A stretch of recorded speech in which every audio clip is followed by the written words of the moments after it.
Merhabalar, kanalıma hoş geldiniz. Tüm saç sever takipçilerime buradan kucak dolusu selamlar, sevgiler gönderiyorum. Sizden gelen istekler üzerine sizin için harika bir doğal şampuan yaptım.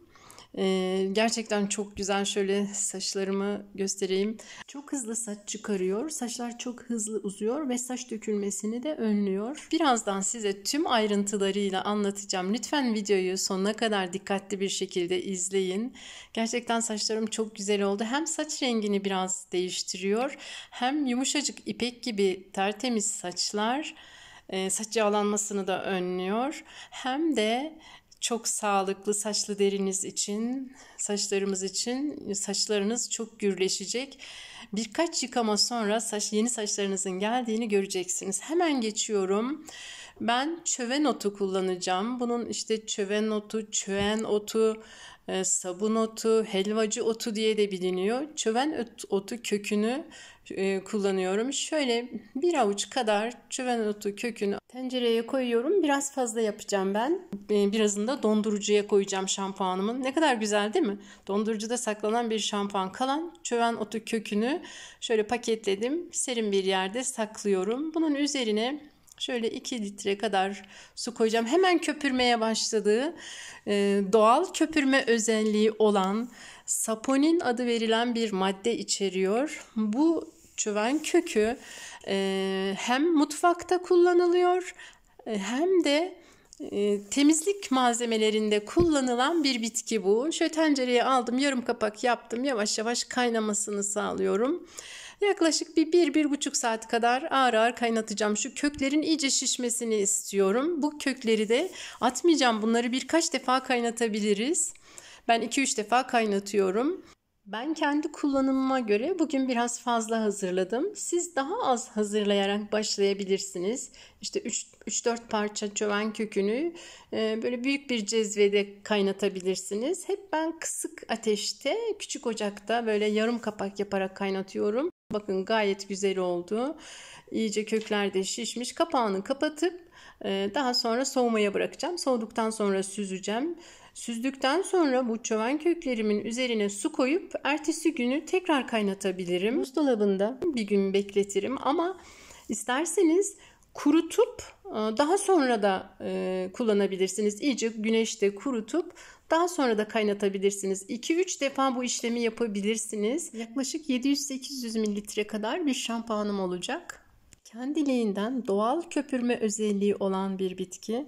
Hepimizin bildiği tahin helvasında çöven kökü ekstresi kullanılıyor. Gerçekten mutfaktan temizlik malzemelerine kadar birçok ürünün içerisine giren bir bitki. Sabunlarda, şampuanlarda ve bazı tatlıların içinde var. Bilinen bir yan etkisi yok.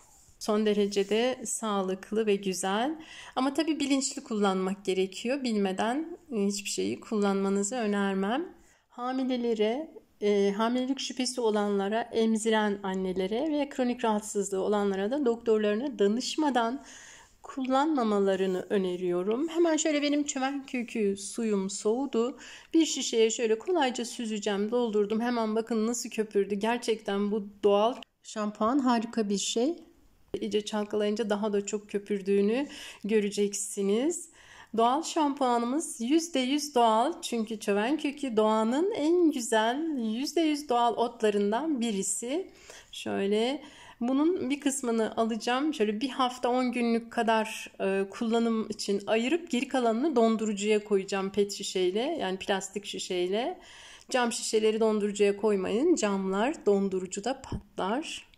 Ayırdığım şampuanı da buzdolabında saklayacağım. Bu çöven kökü dışarıda kalırsa bozulur. Hava çok sıcak. Şimdi bakın şu şişmiş olan çöven köklerini, süzdüklerimi istersem kurutabilirim. Kurutup saklayabilirim. Daha sonra yine kaynatırım. İstersem de üzerine böyle su koydum ben. Ertesi gün ne kadar beklesin. Ertesi gün tekrar kaynatıp tekrar süzüp şişeye koyup yine dondurucuya atabilirim. 2-3 defa o işlemi yapabilirim.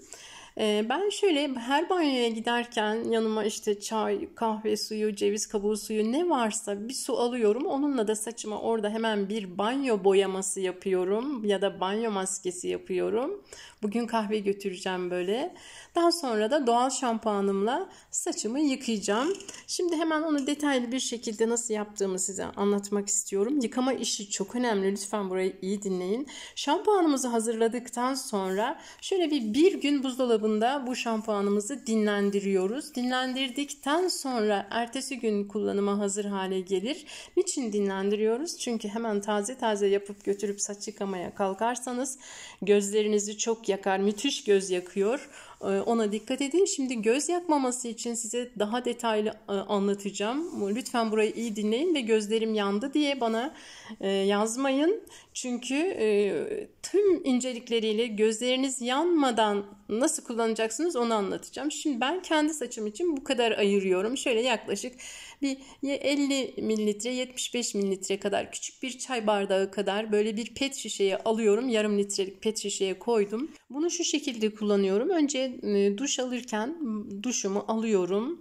Saçıma yine işte bir doğal maske yaptıysam saçıma saç kremi kullanıyorum. Saç kremiyle saçlarımı güzelce tarıyorum. Daha sonra hafiften bir durulayıp ondan sonra başımı öne doğru eğiyorum ve bu şampuanımı iyice köpürtüyorum. Böyle köpük köpük olacak. Banyoda da tekrar köpürtün. Köpürtmeyi bıraktığınız zaman tekrar sıvı hale geliyor.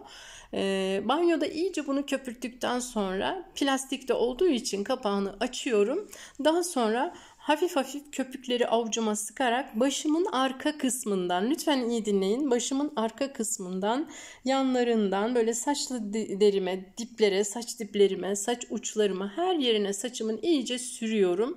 Bakın böyle köpük köpük olacak. Eğer sıvı olursa tekrar kapağını kapatıp tekrar kalan sıvıyı yine köpürtelim. Ve saçımın her yerine sürdükten sonra yine başım hala aşağıda, gözlerimi de kapatıyorum durulama aşamasında gözüme kaçırmamak için. Gözümü sıkıca kapatıp başımı iyice aşağıya eğip soğuğa yakın ılık suyla saçlarımı duruluyorum. Hepsi bu kadar. Şampuan sürmeye başladığımda gözlerimi sıkıca kapatıp şampuanı iyice durulayana kadar gözümü açmıyorum. Eğer gözünüze şampuan kaçarsa soğuk suyla yıkayın. Hemen pencerenin önünde tam saçlarıma güneş gelirken şöyle bir çekeyim istedim size. Daha önce saçlarımı mavi kelebek çayı ile boyamıştım. Kızıl kahve olmuştu. Çöven otu kökü suyu saç rengini açar. Saç rengini doğal yollarla açmak isteyenler için de harika bir fikir. Özellikle koyu kahverengi saçı olup da açık kahve tonlarına doğru gitmek isteyenler bu fikri değerlendirebilirler. Evde tek bir bitkiden %100 doğal saç şampuanı yapmak, bitkisel doğal saç şampuanı yapmak bu kadar kolay. Ben bu şampuanla ayaklarımı da yıkıyorum. Ayaklardaki kaşıntıya da iyi geliyor. Doğal şampuanımı haftada bir, 10 günde bir kullanacak şekilde ayarlıyorum. Diğer yıkamalarda yine iyi kalitede bir bebek şampuanı tercih ediyorum. Şampuanı kullandığım şişede köpürme payını da hesaplayarak öyle bir şişe seçiyorum. Saç rengimi görün. Asıl saç rengim tam şimdi burada belli. Dikey çekimde daha iyi belli oluyor ama dikey formatta video hazırlamadığım için bugün yatay çekim yaptığı için dikey koyamadım ama buraya böyle kısacık koydum asıl saç rengimi görün diye. Yaklaşık 2 aydır saçlarımı bu doğal şampuanla yıkıyorum. 7-8 defa yıkadım. Saç rengimin çok fazla açılmasını istemediğim için kahve suyu ya da ceviz kabuğu suyu kullandım öncesinde. Daha sonra şampuanımı kullandım. Size bir de o şekilde video yaparım. Şimdilik sağlıklı, mutlu, huzurlu kalın. Hoşça kalın.